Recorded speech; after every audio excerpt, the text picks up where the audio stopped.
மாண்புமிகு எரிசக்தி மற்றும் சட்டத்துறை அமைச்சர் அவர்கள். மாண்புமிகு பேரவைத் தலைவர் அவர்களே, கர்நாடக மாநிலம் சாம்ராஜ் நகர் மாவட்டத்தில் மரியமங்கலம் வனப்பகுதியில் கரடிக்குட்டா வனப்பகுதியில் 15/8/2026 அன்று காவிரி வனவிலங்கு சரணாலயத்தில் கர்நாடக வனத்துறையினால் நடத்தப்பட்ட துப்பாக்கி சூட்டில் தமிழகத்தில் பூர்வீகமாக கொண்ட கர்நாடகாவில் ஹன்னூர் தாலுகா தோமையார்பாளையம் கிராமத்தைச் சேர்ந்த அந்தோணிசாமி தகப்பன் பெயர் பெரியநாயகம், ஜான் ரோஸ் பீட்டர் தகப்பன் பெயர் யாக்கோப், குமார் தகப்பன் பெயர் சபரியப்பன் ஆகியோர் உயிரிழந்தனர். மேலும் காயப்பட்ட திரு மரியதாஸ் பெஞ்சமின் என்பவர் மட்டும் சம்பவ இடத்திலிருந்து தப்பிச் சென்று மருத்துவமனையில் அனுமதிக்கப்பட்டு சிகிச்சை பெற்று வருகிறார். கர்நாடகாவின் சாம்ராஜ் நகர் மாவட்டத்தில் உள்ள ஹன்னூர் தாலுகாவில் சுமார் 75 ஆண்டுகளுக்கு முன்பாக தமிழகத்திலிருந்து புலம்பெயர்ந்து சில தமிழ் குடும்பங்கள் வசித்து வருகின்றன. சம்பவ நாளான ஆகஸ்ட் 15 அன்று காவிரி வனவிலங்கு சரணாலயம் வனப்பகுதியில் வனத்துறையினரின்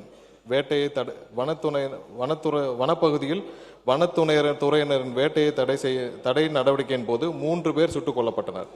உயிரிழந்தவர்களின் குடும்பத்தினர் மற்றும் அப்பகுதியைச் சேர்ந்த 300க்கும் மேற்பட்டோர் மேற்படி துப்பாக்கி சூடு நடத்தியதற்கு கண்டனம் தெரிவித்து உடலை வாங்க மறுத்தும் சாலை மறியலில் ஈடுபட்டதை தொடர்ந்து கர்நாடக அரசு இடைக்கால நிவாரணத் தொகையாக தலா ஒரு குடும்பத்திற்கு ரூபாய் 5 லட்சம் அறிவித்தது.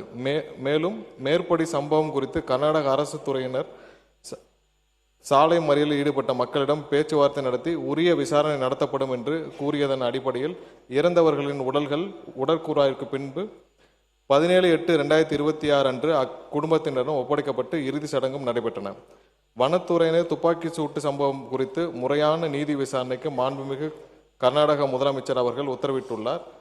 துப்பாக்கி சூடு நடந்ததற்கு சரியான நிகழ்வுகள், முதலில் சுட்டது யார் மற்றும்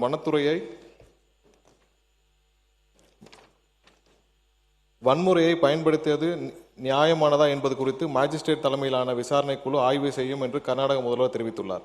மேலும் விசாரணைக்கு பிறகு உயிரிழந்தவர்களின் குடும்பங்களுக்கு கூடுதல் இழப்பீடு வழங்கப்படும் என்றும் அதற்கான விவரங்கள் இறுதி செய்யப்பட்டு வருவதாகவும் கர்நாடக அரசு உறுதியளித்துள்ளது.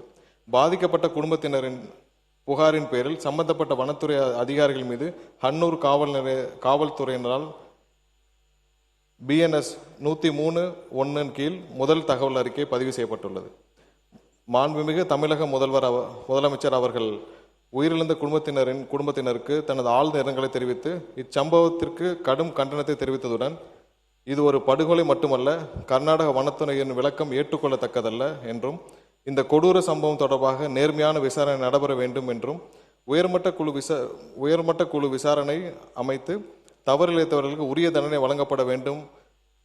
பாதிக்கப்பட்டவர்களின் குடும்பத்தினருக்கு தேவையான அனைத்து உதவிகளையும் கர்நாடக அரசு வழங்க வேண்டும் எனவும் இதுபோன்று இனி ஒரு சம்பவம் நடக்காமல் இருக்க கர்நாடக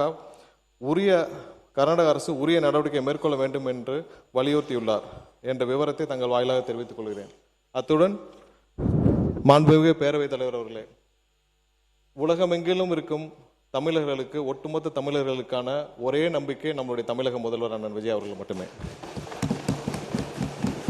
இன்று தமிழர்களுக்கு எந்த விதத்திலும் எங்கே தீங்கு ஏற்பட்டாலும் முதல் குரலாக முதல்வரின் குரல் கண்டிப்பாக இருக்கும். ஒரு சில பேருக்கு திடீர் தமிழ் பாசம், தமிழர்கள் பாசம் இருக்கும். அதெல்லாம் இந்த நம்மளுடைய வரலாற்றில் ஏற்கனவே பார்த்தது தான். 2009 3 மணி நேரம் ஒரு அடையாள உண்ணாவிரத நாடகம், அதை தொடர்ந்து நடைபெற்ற கேள்விகளில் மழை விட்டாலும் தூவானம் விடவில்லை என்ற பதில் போன்று இல்லாமல் கண்டிப்பாக 100% தமிழர்களுக்கு எங்கு எந்த தீங்கு ஏற்பட்டாலும் முதல் குரல் முதல்வருடைய குரல் இருக்கும் என்பது கருத்துமில்லை. அதில் எந்த மாற்று கருத்தும் இல்லை தெரிவித்துக் கொள்கிறேன். மாண்புமிகு அமைச்சர் அவர்கள்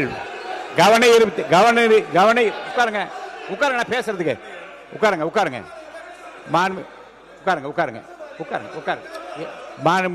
மாண்புமிகு கவன ஈர்ப்பு தீர்மானத்தை ஒட்டி மட்டும் கூறிய வார்த்தைகள் அவை குறிப்பில் இருக்கும். கவன ஈர்ப்பு தீர்மானத்திற்கு அப்பாற்பட்டு பேச அனைத்தும் அவை குறிப்பில் நீக்கப்படுகிறது. உட்காருங்க.